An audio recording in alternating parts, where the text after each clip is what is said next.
I was halfway through bolting the final aluminum frame piece to my new greenhouse when I saw Brenda Whitmore power walking across my lawn like a woman on a mission.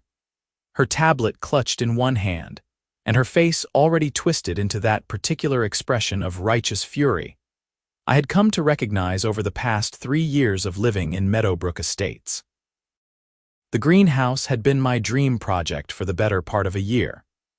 After moving to Boulder, Colorado in 2023, I had spent months researching, planning, and saving for this 12 by 16-foot structure that would let me grow vegetables year-round in the Rocky Mountain climate. I am a software engineer by trade, but gardening has always been my escape from the digital world. There is something deeply satisfying about working with soil and seeds instead of code and keyboards. My wife Sarah had encouraged the project enthusiastically, especially after our grocery bills had skyrocketed during the inflation of the past few years. Fresh tomatoes, peppers, cucumbers, and herbs would save us money and taste infinitely better than anything from the supermarket. I had done everything by the book. 6 months ago, I submitted my plans to the Boulder City Zoning Board, complete with architectural drawings, materials lists, and a detailed explanation of how the greenhouse would be used. The structure would sit in my backyard, 20 feet from the rear property line and 15 feet from the side boundary, well within the setback requirements. The zoning board had reviewed everything during their March meeting and granted me a permit without a single objection. I had paid the $300 fee, received my official approval letter, and posted the permit notice on my property as required by law. Construction had begun 2 weeks ago. I had hired a local contractor named Miguel Rodriguez to help with the foundation and the more technical aspects of the build, but I was doing much of the work myself on weekends. The concrete pad had been poured first, then the frame had gone up piece by piece. The polycarbonate panels were scheduled to arrive next week. Everything was progressing smoothly until Brenda decided to insert herself into the situation. "Excuse me," she called out, her voice sharp enough to cut glass. "Excuse me, David Chen." I set down my drill and wiped my hands on my jeans. "Hello, Brenda. What can I do for you?" She stopped a few feet away from the greenhouse structure, her eyes scanning it with obvious disapproval. Brenda was 53 years old, with shoulder-length blonde hair that she kept in a perpetual bob, and she dressed like she was always on her way to or from a country club meeting. Today, she wore white capri pants and a lavender polo shirt with the Meadowbrook Estates HOA logo embroidered on the chest.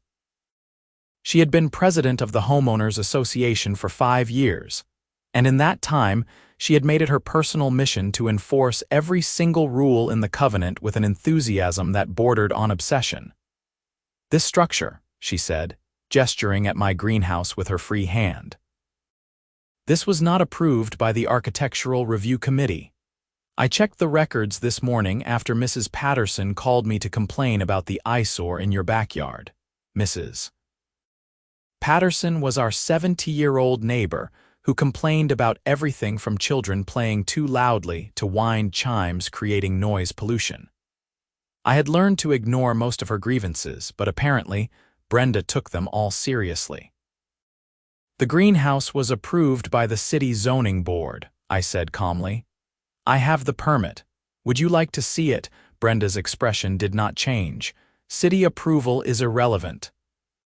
Section 12, Paragraph 4 of the Meadowbrook Estates Covenant clearly states that any exterior structure, addition, or modification must be submitted to the Architectural Review Committee for approval before construction begins. You did not do that. I felt my jaw tighten. "Brenda, the city has jurisdiction over building permits. The HOA covenant cannot override city zoning laws. The covenant is a legally binding contract that you signed when you purchased your home," she said, her voice taking on a lecturing tone. "The city may have given you permission to build, but the HOA has the authority to determine whether the structure meets our community standards. And I can tell you right now, this does not." Sarah appeared at the back door of our house, having heard the conversation through the open kitchen window. She walked out to join us, her dark hair pulled back in a ponytail and her expression wary. My wife had dealt with Brenda before over equally ridiculous issues, including a complaint about our mailbox being the wrong shade of black. "Is there a problem?" Sarah asked, though she clearly knew there was. "Your husband is constructing an unauthorized structure," Brenda said. "I am here to inform you that you must cease construction immediately and submit proper paperwork to the Architectural Review Committee. If the structure does not meet our standards, it will need to be removed." Sarah crossed her arms. "We have a city permit. We followed all the legal requirements." "That is not sufficient," Brenda replied. She tapped on her tablet and turned it to show us a document. "This is the Architectural Review Committee application. It must be filled out completely, including detailed drawings, color samples, materials specifications, and a site plan. The committee meets once a month, and your application must be submitted at least 2 weeks before the meeting date for consideration. The next meeting is not until May 15th. "That is 3 weeks away," I said, "and then we would have to wait for your decision, which could take even longer." "The construction is nearly finished. The panels arrive next week." "Then you should have thought of that before you started building," Brenda said with a tight smile. "I am issuing you a cease and desist order on behalf of the HOA. If you continue construction, you will be subject to fines of $100 per day. If you complete the structure without approval, you will be ordered to remove it at your own expense, and the fines will continue until removal is complete." I could feel my temper rising, but I forced myself to stay calm. "Brenda, this is absurd. The city approved the greenhouse. It meets all zoning requirements. It is in my backyard, barely visible from the street. What possible objection could the HOA have?" "That is for the Architectural Review Committee to determine," she said. "I am simply enforcing the rules that all residents agreed to follow. You are not special, David. Everyone has to follow the same procedures." "How much is this review going to cost?" Sarah asked. "The application fee is $250, Brenda said. "Non-refundable, regardless of the committee's decision." I laughed without humor. "So we pay you $250 for the privilege of having you reject our greenhouse, which the city has already approved." "That is extortion." Brenda's eyes narrowed. "That is a very serious accusation. I would advise you to be careful about making defamatory statements. The HOA provides valuable services to this community, and the fees cover administrative costs." "What administrative costs?" I demanded. "Looking at a few drawings and saying no, you are just trying to control every aspect of people's lives." "I am trying to maintain property values," Brenda shot back. "When people start building whatever they want without oversight, the entire neighborhood suffers. Today it is a greenhouse, tomorrow it could be a shed or a garage or who knows what else. Standards exist for a reason." Sarah put a hand on my arm, sensing that I was about to say something I might regret. "We will review the covenant and get back to you," she said diplomatically. "You do that," Brenda said. "But in the meantime, construction must stop. Consider this your official warning. I will be back tomorrow to verify compliance. Have a nice day." She turned and walked away, her tablet tucked under her arm and her posture radiating self-satisfaction. I watched her go, feeling a mixture of anger and disbelief. "I cannot believe this," I muttered. "We have a city permit. How can she just override that?" "Let me call James," Sarah said. James Thornton was our real estate attorney, the one who had handled our home purchase. If anyone would know the ins and outs of HOA law, it would be him.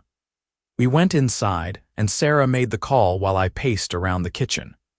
James listened to our situation and asked several detailed questions about the city permit and the HOA covenant. After about 15 minutes, he gave us his assessment.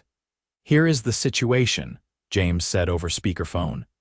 "HOAs do have the authority to enforce architectural standards through their covenants, even if a city has issued a permit. However, Colorado law also places limits on HOA power. If the city has approved your structure and it meets all zoning requirements, the HOA cannot arbitrarily reject it without legitimate grounds.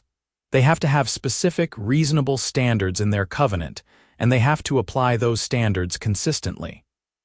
So what do? I asked. First, read your covenant carefully. See what the actual standards are for accessory structures. If your greenhouse meets those standards, the HOA has to approve it. Second, document everything. Keep copies of all correspondence with Brenda and the HOA.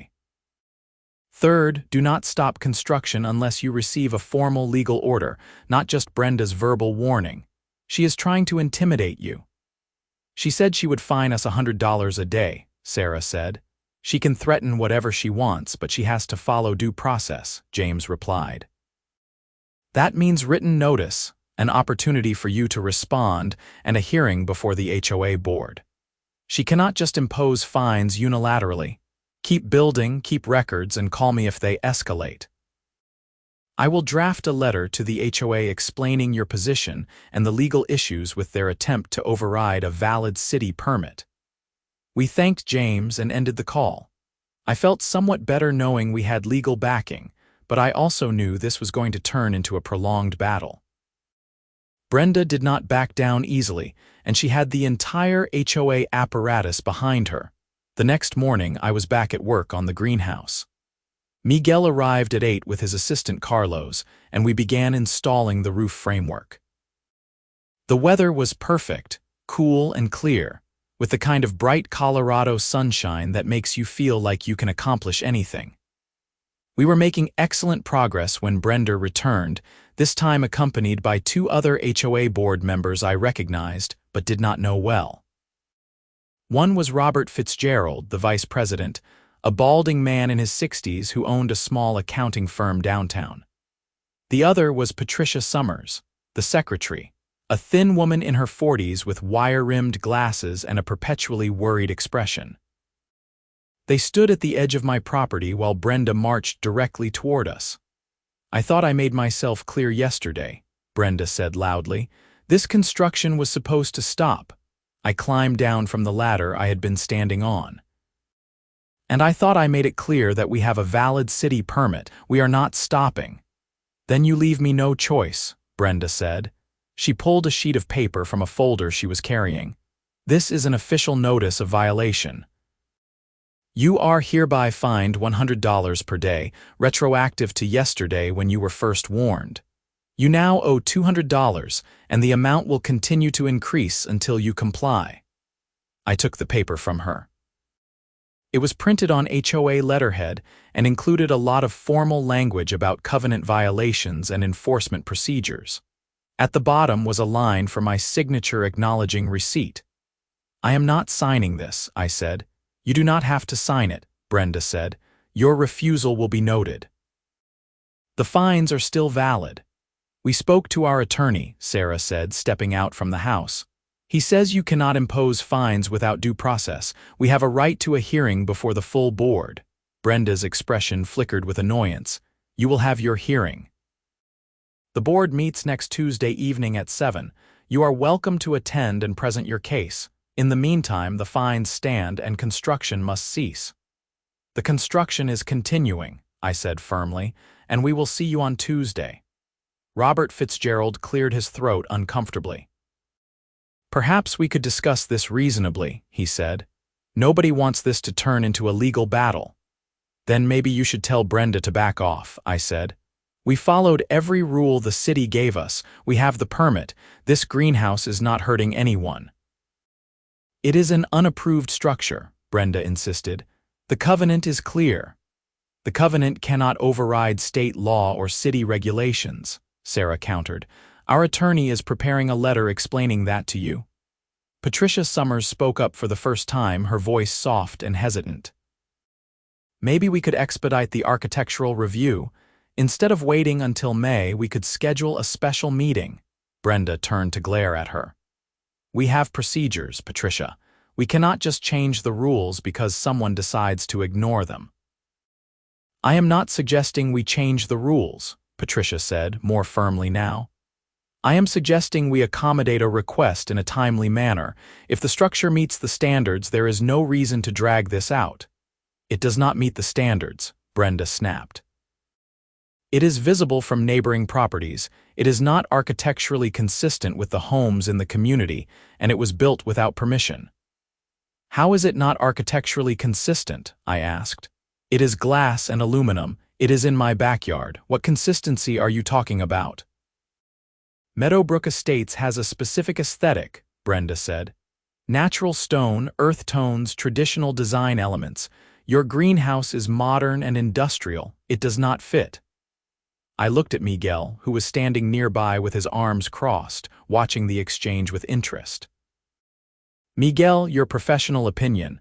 Does this greenhouse clash with my house? Miguel shrugged. I have built additions and structures for half the homes in this neighborhood. This is one of the most tasteful projects I have seen. It is clean, simple, and functional. Nothing wrong with it. I did not ask for the contractor's opinion, Brenda said dismissively. Why not? I shot back. He is actually qualified to assess these things. What are your qualifications, Brenda? Have you ever designed or built anything? Her face flushed red. My qualifications are that I am the HOA president, elected by the residents to protect their interests. You are in violation of the covenant, and you will face the consequences. We will see what the board says on Tuesday, Sarah said. Until then, we have work to do. Brenda looked like she wanted to argue further, but Robert touched her arm. Come on, Brenda, we have made our position clear. Let us let them make theirs on Tuesday. The three of them left, Brenda walking stiffly and radiating anger. Miguel let out a low whistle once they were out of earshot. That lady is something else, he said. I have dealt with HOAs before, but she is next level. Tell me about it, I muttered. Let us get back to work. I want this thing finished as soon as possible. We worked through the rest of the weekend, and by Sunday evening, the frame was completely assembled. The structure looked fantastic, a clean geometric form that would soon be filled with thriving plants. I stood in the backyard as the sun set behind the mountains, admiring our work and feeling a deep sense of satisfaction despite the looming HOA conflict. Sarah came out with 2 beers and we sat together on the back porch. Do you think they will back down? She asked. I do not know, I admitted. Brenda seems pretty determined, but we have the law on our side. James said the city permit should be enough. I am worried about the fines, Sarah said. $100 a day adds up fast. If it comes to that, we will fight it in court, I said. There is no way a judge would uphold those fines when we have a valid permit. Brenda is overreaching and she knows it. I hope you are right, Sarah said quietly. The next few days were tense. I went to work at my software company, but my mind kept drifting back to the greenhouse and the upcoming board meeting. I spent my evenings researching Colorado HOA law, reading case precedents, and preparing arguments. Sarah helped me organize everything into a presentation, complete with photos of the greenhouse, copies of the city permit, and quotes from the relevant sections of state law. James sent over his letter to the HOA on Monday morning. It was 3 pages of dense legal language explaining why the HOA's actions were improper and potentially illegal. He cited several Colorado cases where courts had ruled in favor of homeowners when HOAs tried to override valid municipal permits. He also pointed out that the Meadowbrook Estates covenant did not contain specific standards that the greenhouse violated, meaning the HOA had no legitimate grounds for rejection. The letter concluded with a polite but firm warning that continued harassment could result in legal action against the HOA and its board members personally. I forwarded the letter to Brenda and the entire board, making sure to include all the members whose emails I could find on the HOA website. Within an hour, I got a terse reply from Brenda acknowledging receipt and noting that it would be discussed at the Tuesday meeting. Tuesday evening arrived cold and windy, typical spring weather in Boulder. The HOA meetings were held in the community center building near the neighborhood entrance. a generic multipurpose room with folding tables and plastic chairs. Sarah and I arrived at 6:45 to find about a dozen other residents already there, including Mrs. Patterson, who gave us a sour look as we entered. The board sat at a long table at the front of the room. In addition to Brenda, Robert, and Patricia, there were two other members I had not met before. Thomas Chen, no relation, who served as treasurer, and Linda Morrison, a member at large. They all had folders and papers spread out in front of them, and Brenda had her ever-present tablet. The meeting started promptly at 7. Brenda went through the usual business first, approving minutes from the previous meeting, discussing landscaping contracts, and reviewing the budget. I tried to be patient, but I could feel my anxiety building as we waited for our issue to come up. Finally, after about 30 minutes, Brenda looked directly at us. Item 7 on the agenda is the violation notice issued to David and Sarah Chen regarding an unauthorized structure. David, Sarah, you are welcome to address the board. I stood up, holding my folder of documents. Sarah stood with me for moral support. Thank you for the opportunity to speak. As you all know, we have been building a greenhouse in our backyard. This greenhouse was approved by the Boulder City Zoning Board after a thorough review of our plans. We have a valid permit which I can show you. I walked up to the board table and handed out copies of the permit. Brenda barely glanced at it. The city permit is not the issue, she said. The issue is that you did not seek HOA approval before beginning construction. That is because we were not aware that HOA approval was required for a structure that already had city approval, I said. Our understanding, confirmed by our attorney, is that city permits take precedence over HOA rules in matters of land use and construction. Your attorney is wrong, Brenda said flatly. Actually, he is not, I replied, keeping my voice calm. Colorado law is very clear on this. HOAs cannot prohibit or unreasonably restrict structures that are allowed under municipal zoning ordinances. The city approved our greenhouse because it meets all zoning requirements for setbacks, height, and use. The HOA covenant does not contain any specific standards that the greenhouse violates. Thomas Chen, the treasurer, spoke up. I read the letter from your attorney. He makes some valid points. Do we actually have grounds to reject this structure? Of course we do, Brenda said impatiently. The covenant requires architectural review. That was not done. That is grounds enough. But if the structure meets all the general standards in the covenant, can we reject it just because the process was not followed? Patricia asked. It seems like we would be penalizing them for a technicality when the actual greenhouse is fine. It is not fine, Brenda insisted. It is not consistent with neighborhood aesthetics. That is subjective, I said. The covenant does not define what neighborhood aesthetics means. There are no specific design guidelines that the greenhouse violates. It is a simple, clean structure made of standard materials. Several of our neighbors have sheds, pergolas, and other backyard structures that were presumably approved by the HOA. How is my greenhouse different? Robert Fitzgerald flipped through some papers. I looked at some of the previous approvals we have granted. We approved a metal storage shed for the Johnson family 3 years ago. We approved a gazebo for the Martinez family last year. Both of those are visible from neighboring properties. I am not sure how we can reject a greenhouse on aesthetic grounds when we have approved similar structures. Those were approved through the proper process, Brenda said sharply. But David is offering to go through the process now, Patricia pointed out. We could review the structure retroactively. If it meets the standards, we approve it. If it does not, we work with him to make modifications. That sets a terrible precedent, Brenda argued. If people know they can just build first and ask permission later, nobody will follow the rules. That is not what is happening here, Sarah interjected. We were not trying to circumvent the HOA. We genuinely believed that the city permit was sufficient.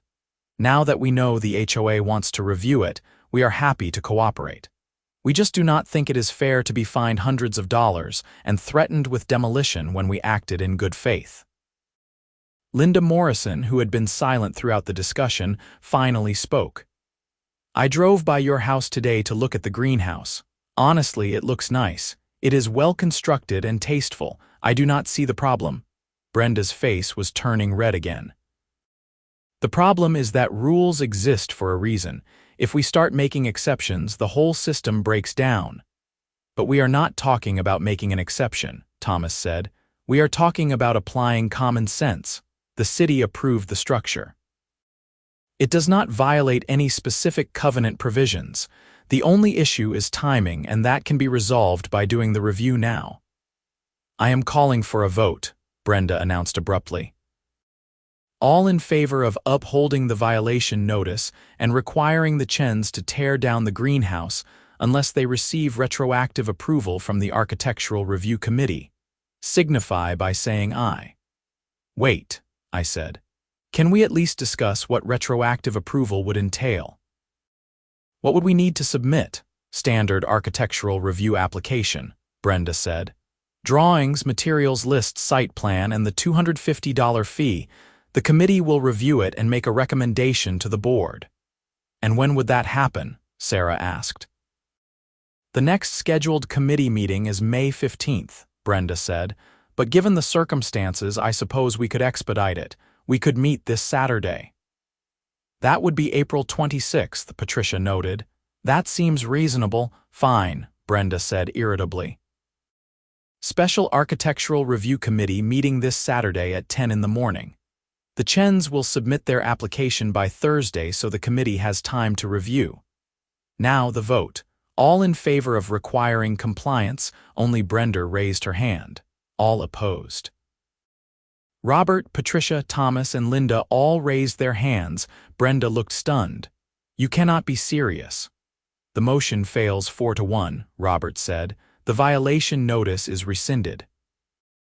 "However," Thomas added, "we are still requiring the Chens to go through the architectural review process for the sake of proper documentation, but there will be no fines and construction can continue while the review is pending." I felt a wave of relief wash over me. "Thank you."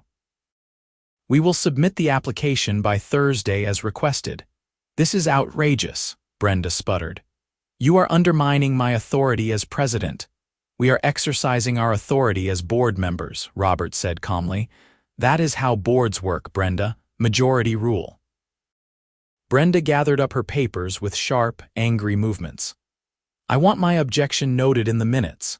This is a mistake, and when property values start declining because of unauthorized structures popping up everywhere, do not come crying to me." "Noted," Patricia said, typing on her laptop. The meeting continued with a few more minor items, but the tension in the room was thick. Brenda barely spoke for the rest of the session, and when it ended, she left immediately without talking to anyone. Several of the other residents came up to congratulate Sarah and me. "Good for you for standing up to her," one woman said. "She has been out of control for years." "I am glad the board finally pushed back," another man added.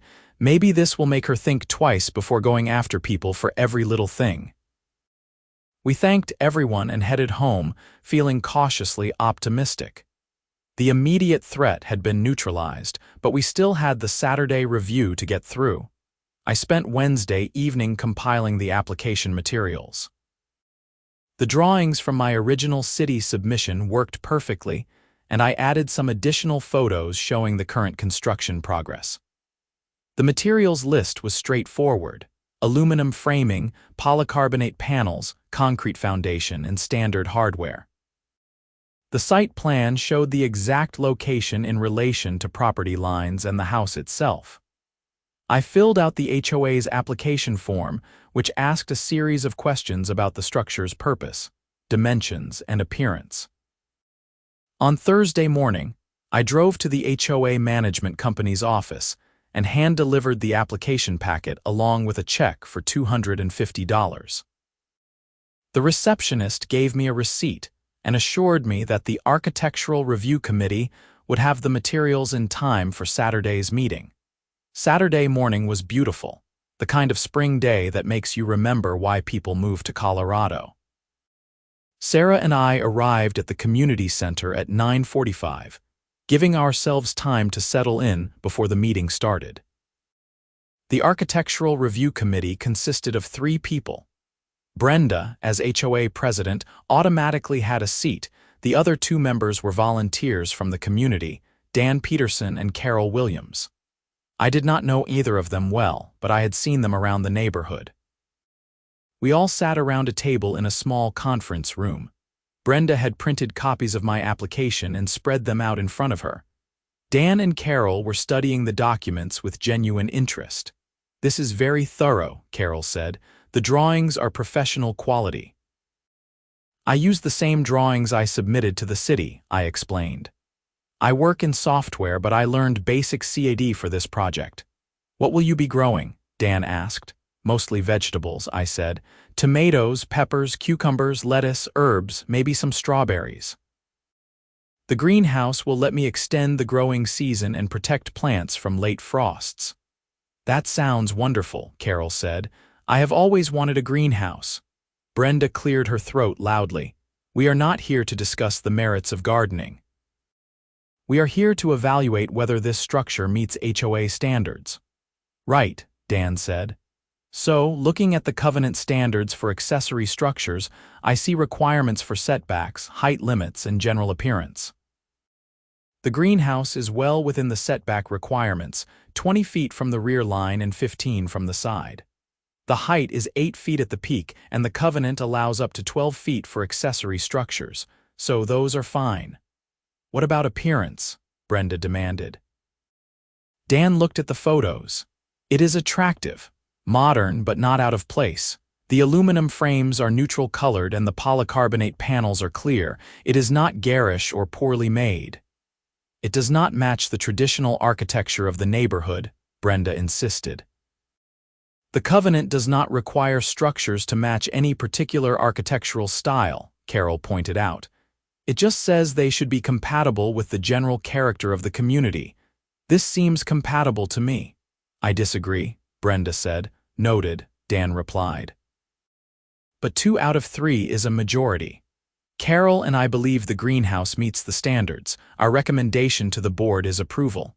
Brenda's jaw clenched. "Fine, I will file a minority report opposing approval." "That is your right," Carol said pleasantly. The meeting wrapped up quickly after that. Dan and Carol both shook my hand and wished me luck with the greenhouse. Brenda left without speaking to anyone, her displeasure radiating like heat. "That went well," Sarah said as we walked to the car. "2 down, 1 to go," I said. The committee recommended approval. Now the full board has to vote on it at the next meeting. But before the next board meeting could happen, things took a turn I did not expect. On Monday morning, I was at work when I got a call from Miguel. "David, you need to get home," he said, his voice tight with anger. "Someone vandalized the greenhouse." My stomach dropped. What happened?" "Just get here, I will show you." I told my boss I had an emergency and drove home as fast as I legally could.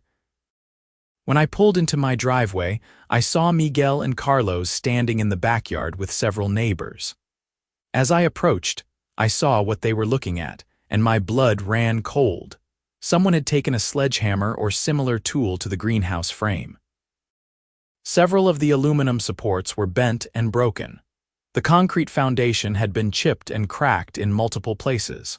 Most shockingly, someone had spray-painted obscenities across the remaining intact sections of the frame in bright red paint. "When did this happen?" I asked, my voice shaking. "Sometime last night or early this morning," Miguel said. "I got here at 7:30 and found it like this. I called you right away." Sarah arrived moments later, having gotten my text. When she saw the damage, she gasped. "Oh my God, who would do this?" "I think we know who," I said grimly.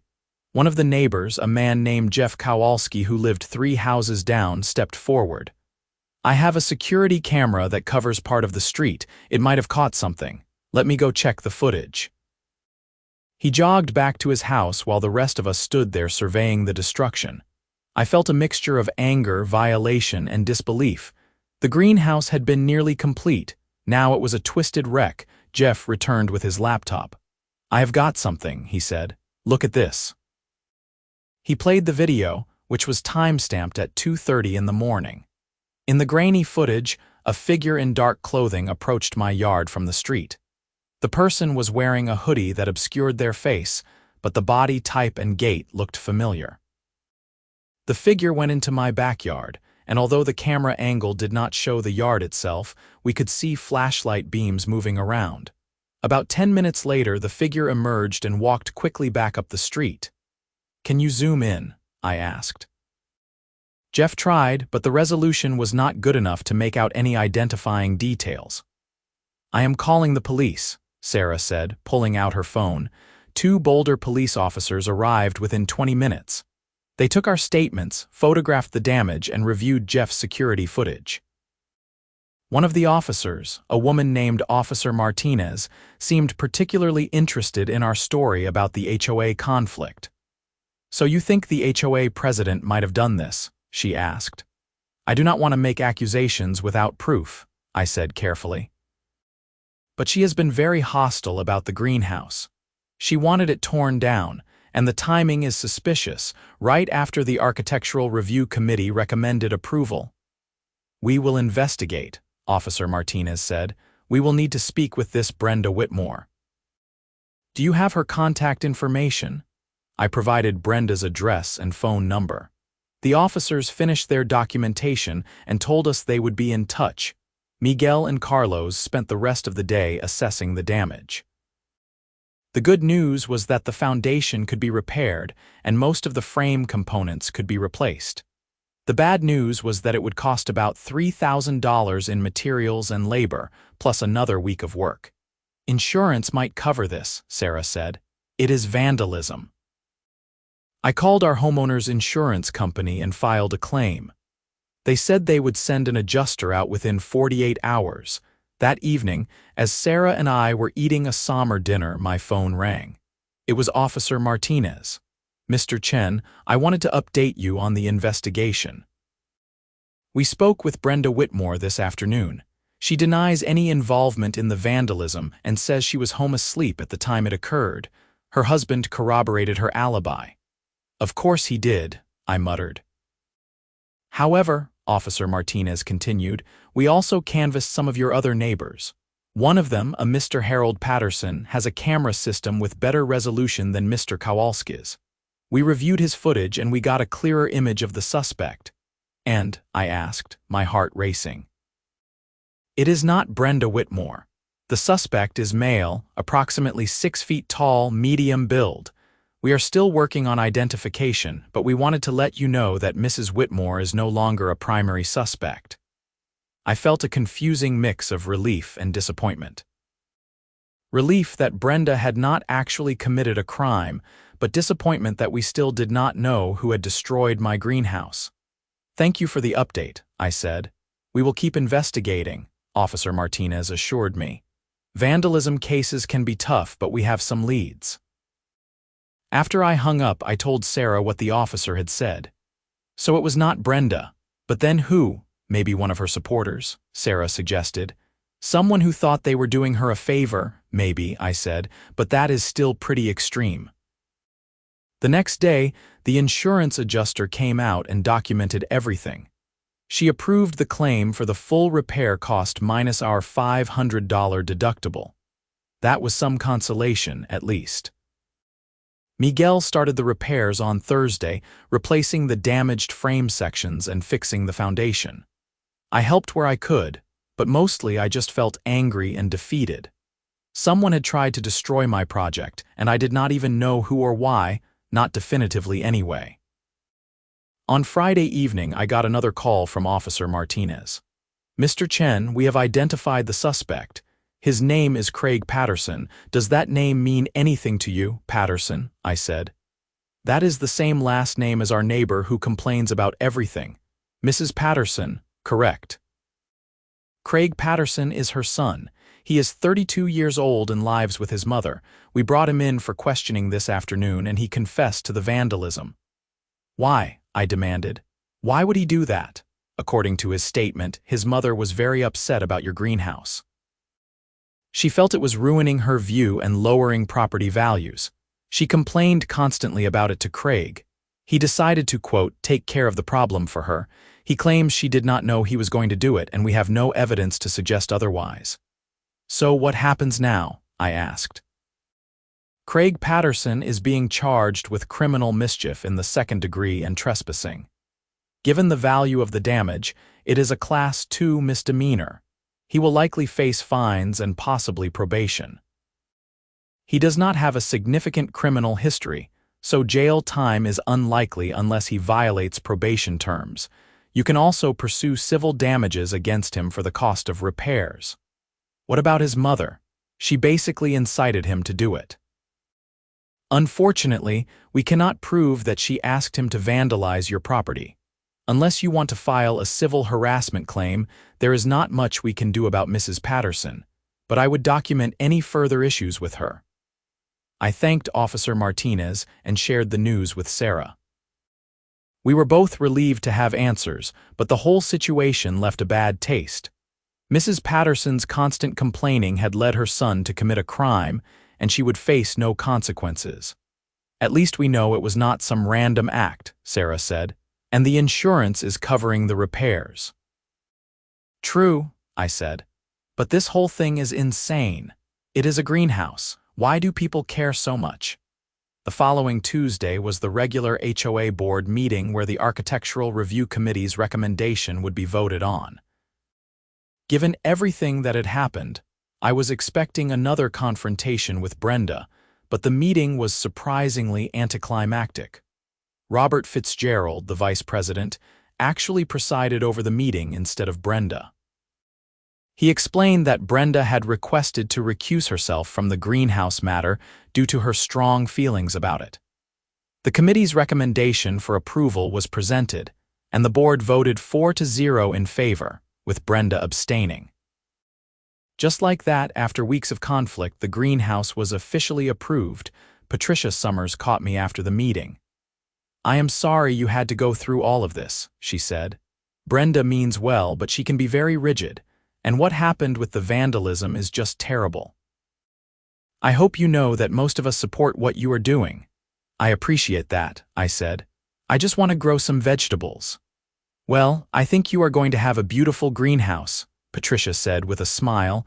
Miguel and Carlos finished the repairs by the end of the following week. The polycarbonate panels finally arrived, and we spent a weekend installing them. When the last panel was secured and the door was hung, I stepped back to admire the completed structure. Despite everything, it was exactly what I had envisioned, a clean, functional space filled with potential. Sarah and I spent the next few days setting up the interior. We installed shelving for seedlings, set up a drip irrigation system, and filled the beds with rich soil mixed with compost. I planted tomato starts, pepper plants, cucumber vines, and several varieties of lettuce. We hung baskets for strawberries and herbs. The greenhouse filled with green growing things, and every morning I would step inside to the smell of damp earth and leaves warming in the sun. Mrs. Patterson never apologized or even spoke to us after her son's arrest. She avoided eye contact whenever we saw her outside and hurried back into her house if we happened to be in our yards at the same time. Craig Patterson pleaded guilty to the charges and was sentenced to 1 year of probation and ordered to pay restitution for the damages, which he did through a payment plan. We did not pursue additional civil damages, figuring the criminal case was enough. Brenda remained as HOA president, but her behavior changed noticeably. She was less aggressive in her enforcement of rules and more willing to work with residents instead of against them. I do not know if the board had spoken to her privately about her approach, or if she had simply realized that her tactics were counterproductive. Either way, the neighborhood became a more pleasant place to live. By midsummer, the greenhouse was producing abundantly. We had more tomatoes than we could eat, so we started sharing them with neighbors. The cucumbers were crisp and perfect. The herbs grew like crazy, and Sarah started drying them for winter use. Even Mrs. Patterson reluctantly accepted a basket of vegetables that I left on her doorstep, though she never thanked us directly one Saturday afternoon in July. I was working in the greenhouse when I heard someone call my name. I looked up to see Robert Fitzgerald standing at the edge of my yard. "Hope I am not interrupting," he said. "I was just walking by and wanted to see the famous greenhouse up close." "Come on in," I said, gesturing for him to enter. Robert stepped inside and looked around with genuine appreciation. "This is fantastic," he said. "The plants look so healthy." "It is a good growing environment," I said. "Consistent temperature, controlled humidity, protection from wind and pests. Everything thrives in here." "I have been thinking about what happened with the HOA conflict," Robert said. "The board has been discussing whether we need to revise our architectural review process. It should not be that difficult for residents to make reasonable improvements to their property." "I would agree with that," I said. "The whole experience was incredibly stressful, and it should not have been." "I followed the law, got the proper permits, and built something that benefits my family. The HOA should have been supportive, not hostile." "You are right," Robert said. "We are putting together a proposal to streamline the process. If a resident has city approval for a project and it meets basic covenant standards, the HOA review should be mostly a rubber stamp. We also want to cap the timeline for decisions at 2 weeks instead of the current indefinite period." "That would be a huge improvement," I said. "I wanted to get your input since you went through the worst of the current system," Robert said. "Would you be willing to serve on a committee to help redesign the process?" I hesitated. After everything that had happened, part of me just wanted to avoid HOA business entirely. But another part of me recognized that this was an opportunity to make things better for future residents. "Sure," I said. "I will help however I can." "Excellent," Robert said. "I will be in touch with details, and David, thanks for sticking to your principles on this. It would have been easier to just tear down the greenhouse and give up, but you stood your ground. That takes courage." After Robert left, I went back to watering my plants. The afternoon sun streamed through the polycarbonate panels, casting everything in a warm, diffused glow. I thought about all the stress, conflict, and drama of the past few months. It had been exhausting and frustrating, but in the end, I had won. The greenhouse stood as proof that individuals could stand up to bureaucratic overreach and unreasonable demands. More than that, though, the greenhouse represented something deeper. The right to pursue your own happiness on your own property within the bounds of law and reason. Brenda had tried to exert control for its own sake, to impose her vision of how the neighborhood should look without regard for what residents actually wanted or needed. She had used the HOA rules as a weapon rather than as reasonable guidelines for community living. But the system had worked eventually. The board had checked Brenda's power. The city permit had provided legal protection. Our attorney had given us the knowledge and confidence to fight back. And in the end, common sense had prevailed. That evening, Sarah and I sat on our back porch with glasses of wine, watching the sun set over the mountains. The greenhouse glowed golden in the fading light, a testament to persistence and principle. "I am proud of us," Sarah said quietly. "We could have backed down, but we did not." "I am proud of us too," I said, "though I hope we never have to go through anything like that again." "Agreed," Sarah laughed. "From now on, only peaceful gardening." We clinked glasses and sat in comfortable silence. Inside the greenhouse, tomatoes ripened and peppers swelled.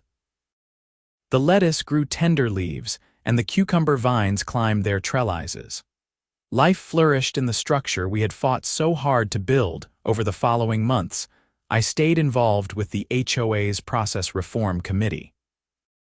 We held several meetings and drafted a comprehensive proposal to revise the architectural review procedures. The new rules established clear timelines, specific standards based on objective criteria rather than subjective aesthetics, and a presumption of approval for any project with valid city permits. The proposal also created an appeals process that went beyond the Architectural Review Committee, ensuring that no single person could unilaterally block a reasonable project. In October, the full HOA membership voted on the new rules. They passed with over 70% approval, a clear mandate from residents who were tired of arbitrary enforcement and bureaucratic delays. Brenda Whitmore did not run for re-election as HOA president when her term ended in December. Robert Fitzgerald took over the role, and the neighborhood immediately became more relaxed and functional. Brenda remained active in the community, but she seemed to have learned something from the greenhouse controversy. She was more willing to listen and compromise. As winter arrived and snow covered Boulder, the greenhouse proved its worth. I harvested fresh lettuce and herbs throughout the cold months, and the tomato plants, while less productive than in summer, still produced occasional fruit. On frigid January mornings, I would step inside the greenhouse to the smell of green growing things and feel transported to another season. The greenhouse became something of a neighborhood attraction. People would stop by to see it and ask questions about how it worked. Several neighbors started planning their own structures, and I was happy to share my experiences and advice. Miguel got several new clients from people who saw my greenhouse and wanted similar projects. Even Mrs. Patterson seemed to soften over time. She never directly addressed the vandalism incident, but one afternoon in late winter, I found a note in my mailbox. It was written in shaky handwriting on floral stationery. "Dear David and Sarah," it read, "thank you for the vegetables you have shared throughout the year. They have been delicious. I am sorry for the trouble my complaints caused. Your greenhouse is actually quite nice, and I have come to appreciate the green view it provides in winter. Sincerely, Margaret Patterson." It was not a full apology, and it did not really address her role in inciting her son to vandalize my property, but it was something. I showed it to Sarah, and we both agreed to accept it as a gesture of peace. "People are complicated," Sarah said. Mrs. Patterson was wrong, but at least she is trying to make amends in her own way. "I guess that is all we can ask," I said. As spring returned and the days grew longer, I began planning the next season's crops in the greenhouse. I wanted to try some more exotic varieties: heirloom tomatoes from Italy, specialty peppers from Mexico, and unusual herbs from around the world. The greenhouse opened up possibilities that our short Colorado growing season would normally prevent. One warm April evening, almost exactly a year after the HOA conflict had begun, I sat in the greenhouse reading a book while the irrigation system hummed softly in the background. Sarah was inside the house cooking dinner. The setting sun painted the mountains in shades of pink and gold. My phone buzzed with an email.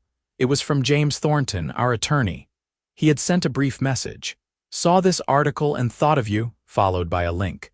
I clicked the link and found myself reading a story in a national HOA industry publication.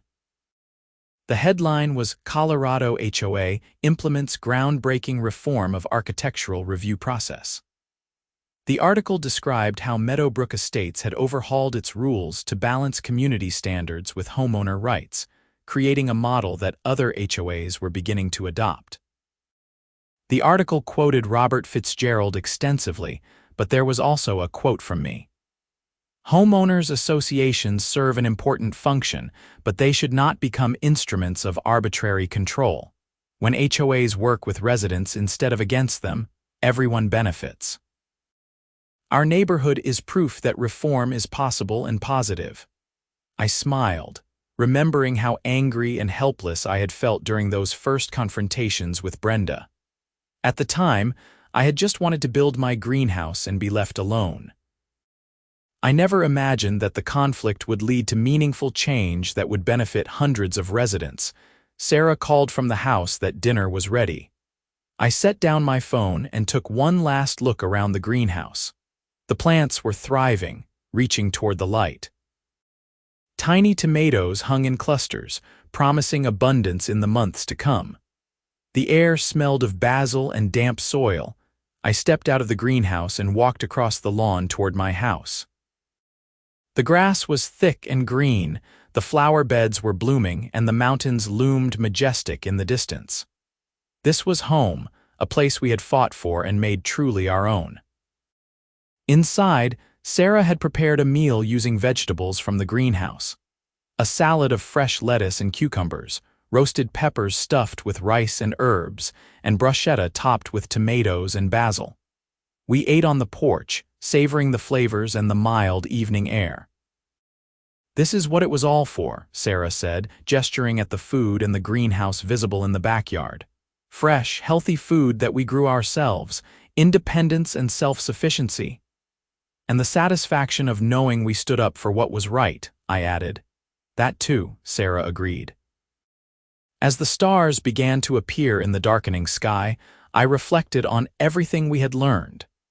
The importance of knowing your rights and standing firm when those rights are challenged. The value of good legal advice and community support. The necessity of reasonable rules applied fairly and consistently. The power of persistence in the face of bureaucratic obstruction. But most of all, I learned that sometimes fighting for something small, like a greenhouse, is really fighting for something much larger. The freedom to live your life according to your own values and aspirations, to improve your property and your circumstances, to create beauty and abundance where there was only lawn. The greenhouse stood solid and permanent in our backyard, a structure born of conflict but sustained by hope. Every tomato harvested, every herb clipped, every lettuce leaf plucked was a small victory over the forces that tried to prevent its existence. And every time a neighbor asked for advice on building their own greenhouse or garden structure, I knew that the impact of our stand extended beyond our property lines. Years would pass, and the greenhouse would continue to produce. Seasons would cycle through spring abundance, summer bounty, autumn harvest, and winter scarcity, then back again. The aluminum frame would weather and age but remain strong. The polycarbonate panels would yellow slightly but still let through the life-giving light. And inside, the eternal cycle of seed and soil, growth and fruit would continue uninterrupted. Brenda Whitmore would eventually move away from Meadowbrook Estates, relocating to a retirement community in Arizona where, presumably, someone else enforced the rules. Mrs. Patterson would pass away peacefully a few years later, and her son Craig, having completed his probation, would move to another state for a fresh start. The neighborhood would continue to evolve, new families moving in and old families moving on, but the greenhouse would remain. It would become a landmark of sorts, a story told to newcomers about the time a homeowner stood up to an overreaching HOA and won. Children would grow up seeing it and not knowing that its existence had ever been controversial. To them, it would just be Mr. Chen's greenhouse, the place where he grew amazing tomatoes and always had fresh basil to share. And perhaps that was the real victory, not the dramatic confrontations or the legal maneuvering or the policy reforms, but the simple normalization of something that should never have been controversial in the first place. A greenhouse, a structure for growing food. A modest improvement to a property that harmed no one and benefited everyone who received its bounty. As I sat on the porch that spring evening, finishing my meal and watching the first stars appear, I felt deeply content. The greenhouse was complete, the battle was won, and life was good. Sarah reached over and squeezed my hand. "What are you thinking about?" she asked. "Just appreciating how far we have come," I said. "This time last year I thought we might have to tear the whole thing down. Now look at it, not only standing but thriving. And producing food that is literally on our plates right now." "We make a good team," Sarah said. "When you wanted to give up, I pushed you forward. When I got scared about the legal costs, you reminded me of the principles at stake. We balanced each other out," I agreed. The evening air grew cooler and we eventually went inside, but I looked back at the greenhouse one more time before closing the door. In the darkness, its angular shape was just barely visible, a geometric shadow against the deeper shadows of the night. But I knew that tomorrow morning, the sun would rise over the mountains, the light would flood through those polycarbonate panels, and the plants inside would continue their ancient work of transforming light and water and carbon dioxide into food and oxygen and life itself. And that, in the end, was what mattered.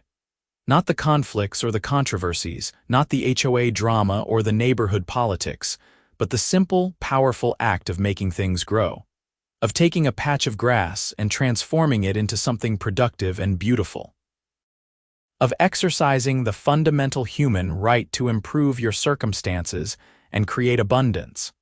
The greenhouse stood as a monument to those principles.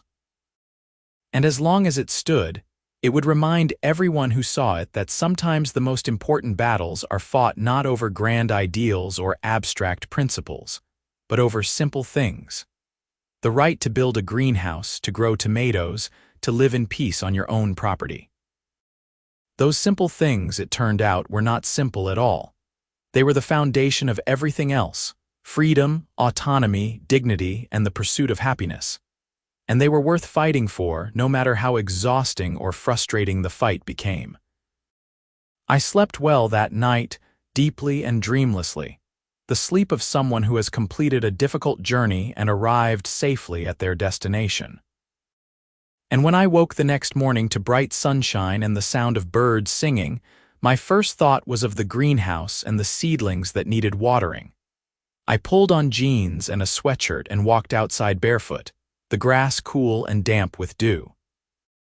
The greenhouse door opened smoothly on its hinges, and I stepped inside to the familiar smell of growth and earth. Everything was as I had left it, but also subtly changed. The plants had grown overnight, imperceptibly but measurably. Tiny roots had extended deeper into the soil. Microscopic leaves had unfurled. Cell by cell, molecule by molecule, life had continued its patient work. I picked up the watering can and began my morning routine, moving from bed to bed, giving each plant the water it needed. The tomatoes were getting tall and would need staking soon. The peppers were setting buds. The lettuce was ready for another harvest. The cucumbers had sent out new tendrils, reaching for the trellises. This was my victory, I thought. Not the board vote or the legal vindication, but this: standing in my greenhouse on a beautiful morning, caring for my plants, growing food for my family. This was what I had fought for, and this was what I had won, and it was enough. More than enough. It was everything.